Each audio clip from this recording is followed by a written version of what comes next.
Ever wondered why some regulations seem to defy all logic? Well, in this charming southern state, the legal system has produced some truly head-scratching rules. These laws are so weird that you'll wonder if lawmakers were just having a good laugh, or if there's a story behind them. Pack your curiosity, and let's explore these legal oddities together. In North Carolina, professional fortune-telling, think phrenology, palmistry, and clairvoyance, comes with a legal no crystal balls for cash policy. Thanks to Session Law 1993-596, getting paid to predict the future is off the table. The idea? To keep shady soothsayers from scamming unsuspecting citizens.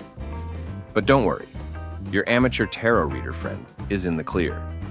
The law doesn't target casual or just for fun fortune telling, so those party psychic gigs or personal readings are safe. That said, enforcement varies by town. Some municipalities might turn a blind eye or even allow professional fortune telling under specific rules.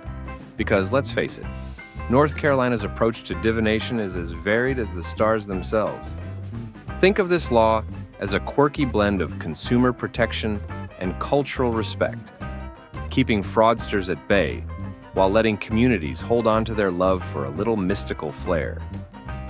Think DWIs are just for cars? In the 1985 case State versus Dellinger, the court decided a horse could be considered a vehicle under DWI laws. That's right, a horse. Turns out if it moves and you're under the influence, it's fair game. Horses trotting down public roads? Better sober up, cowboy. But wait, it gets better. Tipsy ride on a lawnmower? Nope. Boozy spin on a bicycle or electric scooter? Big no-no. North Carolina's DWI laws are as broad as they are unforgiving. If it rolls, trots, or scoots, and you're impaired, you're in hot water. Good news for equestrians. In 1989, the General Assembly officially spared horse riders from DWI charges. But don't saddle up just yet. Whether it's horsepower or actual horsepower, booze and riding don't mix. Not only could it land you in trouble, but your poor horse didn't sign up for your wild night out. So, before you swap car keys for reins or handlebars, remember, the law isn't picky about legs or wheels. It's still a one-way ride to regret. Let's dive into one of the most peculiar quirks of Forest City, a law so odd it almost sounds like a punchline. In 1932, the town declared it illegal to sing off-key in public. That's right. Your slightly flat rendition of Happy Birthday or an overzealous attempt at a Whitney Houston classic could technically make you a lawbreaker. But what inspired such a melodious prohibition? The true origins remain shrouded in mystery, though many locals theorize it was a tongue-in-cheek attempt to preserve the town's harmonious atmosphere. Perhaps Forest City had grown weary of amateur crooners disrupting its peace. Or maybe it was the pet project of a particularly music-loving official. Whatever the reason, the law has stood the test of time, quietly lurking in the books while the world around it changed. Does anyone enforce it? Not exactly, but its very existence is enough to spark uneasy laughter among residents. Some even claim to have toned down their shower, singing out of superstition. But here's the catch. What defines off-key? Is there a pitch-perfect officer waiting in the wings with a tuning fork?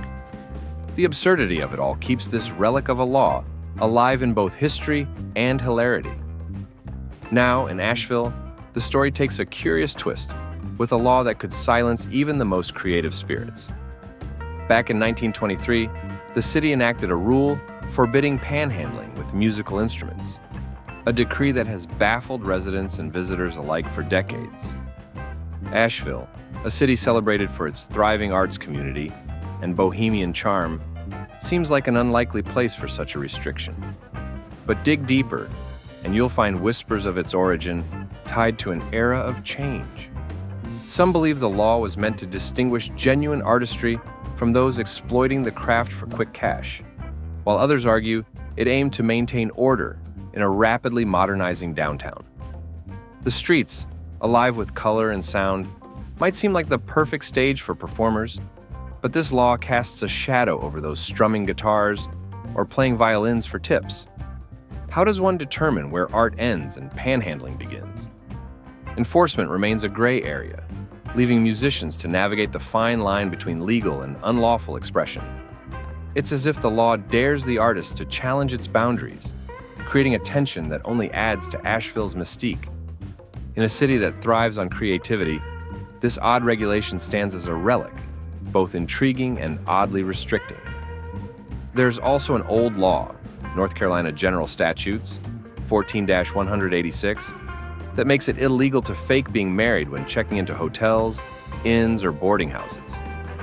Yes, you read that right. Since 1917, it's been a Class 2 misdemeanor for an unmarried man and woman to either share a room for immoral purposes or pretend to be husband and wife. Basically, the morality police were not messing around.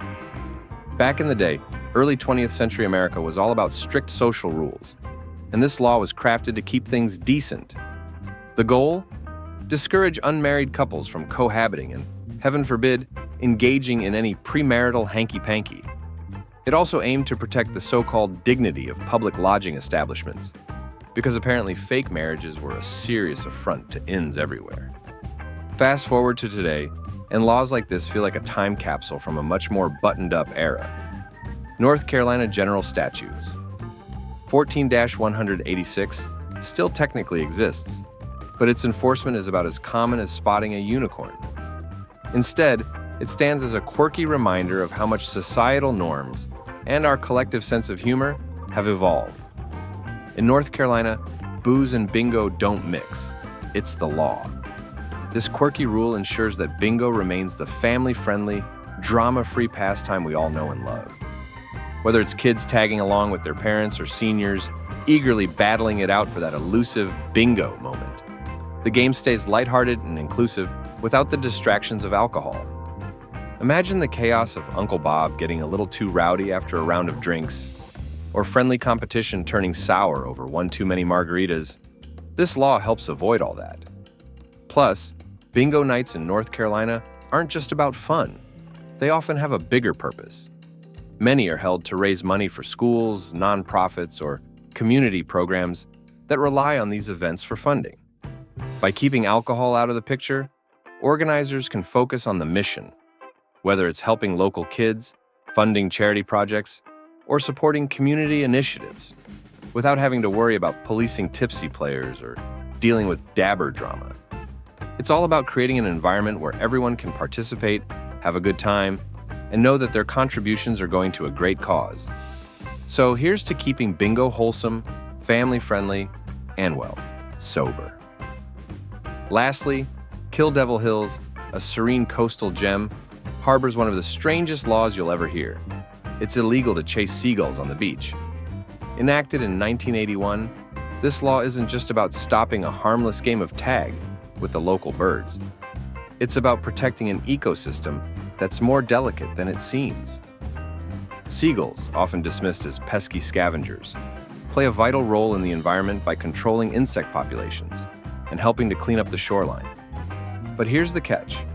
This law gives the seagulls an almost regal status on the beaches of Kill Devil Hills. As waves crash against the shore and tourists stroll along the sand, the seagulls move with an air of entitlement, fearlessly darting between beachgoers, snatching fries, and eyeing picnics with smug confidence. They seem to understand they're untouchable, their legal shield firmly in place. The suspense of it all is palpable. Will a child chasing a wayward kite inadvertently breach this law? Will an unsuspecting visitor find themselves at odds with the local authorities over a bird's smug retreat?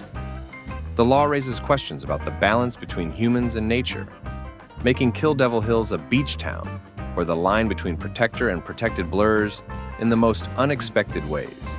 So, there you have it. North Carolina's most bizarre laws, each with its own peculiar story. Whether you're a resident or just passing through, these laws make you think about how rules reflect the times and places they're created in, and how sometimes those times leave behind strange legacies. But now, we want to hear from you. Which of these laws surprised you the most? Do you know of any equally strange laws from other states or even your hometown? Let us know in the comments below. We're always eager to hear your stories. And hey, don't forget to like this video, share it with your friends, and subscribe to the channel for more intriguing and quirky content. Until next time, stay curious and keep exploring the wonderful world of weird laws.